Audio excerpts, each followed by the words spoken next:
One important principle that we always keep in mind when setting up is we set up the instrument to our body, and we don't set up our body to the instrument. If we keep this core principle in mind, it will prevent us from having any injuries when we play. So let's try this real quick. I just moved the snare drum back out of the way. I'm going to take my drumsticks, I'm going to place them down by my side.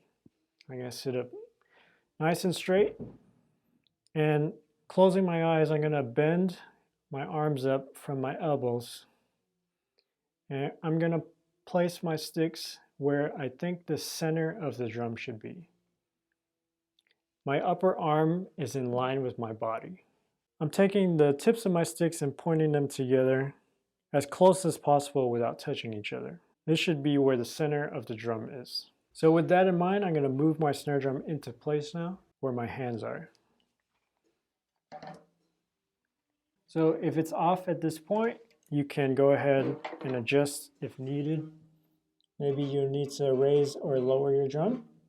So my snare drum is there now. Let's check that again. So I'm going to close my eyes, keeping both sticks down by my side. I'm going to bend my elbows up, making sure my upper arm is parallel to my body. I'm going to look down, and my sticks should be pointing roughly in the center of where the drum is.